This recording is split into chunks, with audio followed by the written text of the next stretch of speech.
What's up, guys? The reason why I titled this 7 Things Car Dealerships Don't Want You to Know is because I just hit 7,000 subscribers, and thank you guys so much to my subscribers. And if you're joining me for the first time, welcome, and please consider subscribing to the YouTube channel.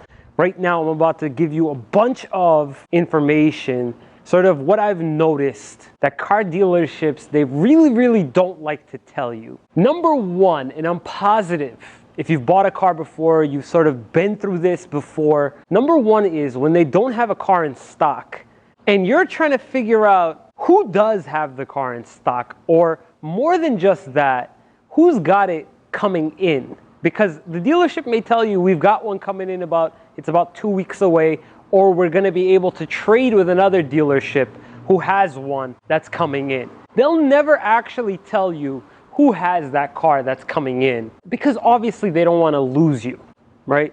Dealerships all have a database of all across the United States who has what car and which dealership is about to receive that particular car that you're looking for. Number two, they always prefer that you buy and finance with them, as in they're going to be providing you with the financing in-house and quite possibly marking up your interest rate. So they tend to love when you buy and finance through the dealership.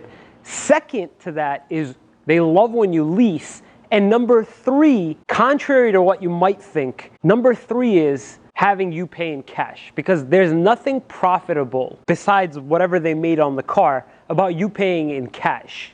So for them, when you buy a car instead of lease it, it gives them the opportunity to not only make money off of you on the interest rate, but obviously extended warranties, protection products, clear bras, all sorts of stuff that they can't really sell you on when you lease. Which brings me to number three. Everything is negotiable, and that's including the dealer's documentation fee, maintenance. If they charge like a fee for filling up nitrogen in the tires or window tint, you can literally scratch these things off of any dealer's quote sheet and make them an offer right back. And if they insist, this is a must, it's charged on every single car, or we do this on every single car, then say okay and just subtract it from the bottom line out the door price.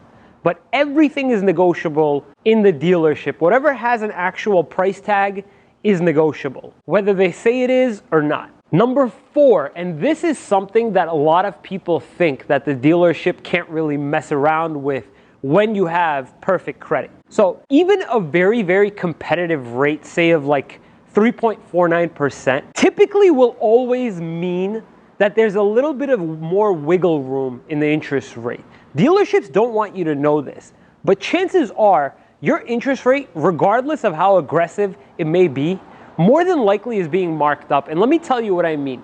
Because dealerships work with a ton of banks, like they work with, on average, about between 20 to 40 banks, that as soon as they run your credit, these banks are basically bidding. If you're being offered an aggressive rate of like 3% interest, and it's not so much like the manufacturer's bank, like Honda Financial Services, etc., and it's being done through a credit union, chances are that interest rate is probably at like 2.49%. So more than likely, your interest rate's being marked up.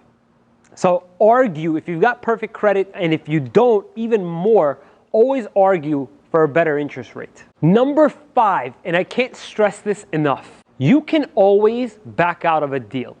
The only time where you can't actually back out and you've got to go through some other process is when you've physically driven the car off of the lot. If you haven't driven the car off the lot, that contract can be null and void. You can literally rip it up. Now, I don't want to tell you that this is 100% fully refundable, but typically whenever you leave a deposit on the car and it's accounted for, it'll be marked on the left side of a purchase and sales agreement. At least it is in Massachusetts. And it'll say that the dealer can hold on to your deposit in case of any damages.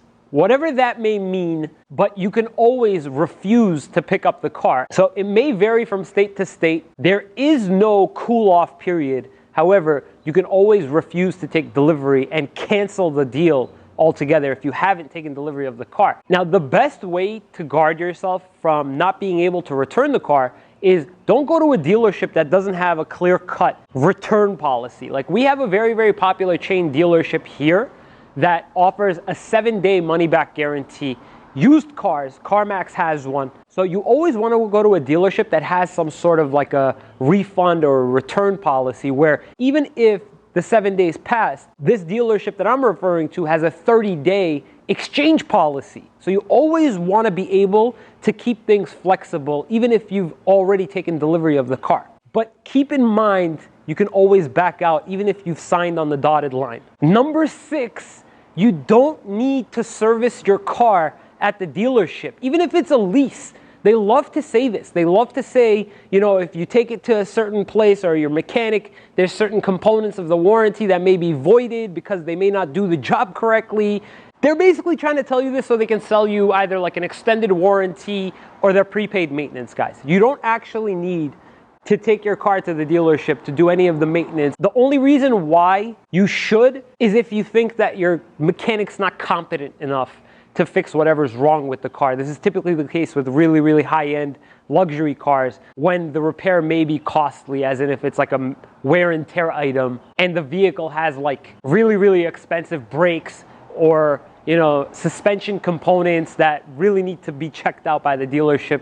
Maybe you got a Range Rover, I don't know. You don't actually need to service at the dealership. Number 7, this is the most annoying thing for a dealer. This is when they lose money, both at the salesman's level and in management. Usually when you buy a brand new car, you'll get a survey from the manufacturer asking how your experience was. And typically, most every dealership gets a performance bonus, as in a customer satisfaction bonus that's tied to their performance. This can exceed a few $1,000s for the salesperson, as well as tens of thousands of dollars for the dealership for that month or quarter, depending on how many cars they sell. If for whatever reason your survey comes back at like a 0 out of 100 and it affects their average, as in they don't meet the minimum score required for them to get their bonus, they just lost out on thousands and thousands of dollars. Not to mention, now the manufacturer is also going to be asking them why they've been receiving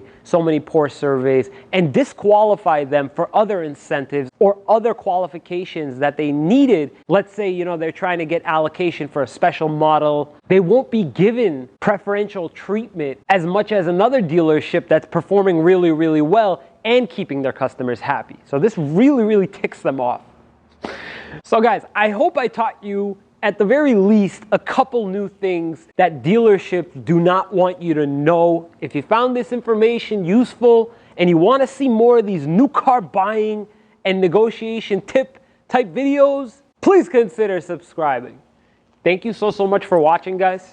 We'll see you next time.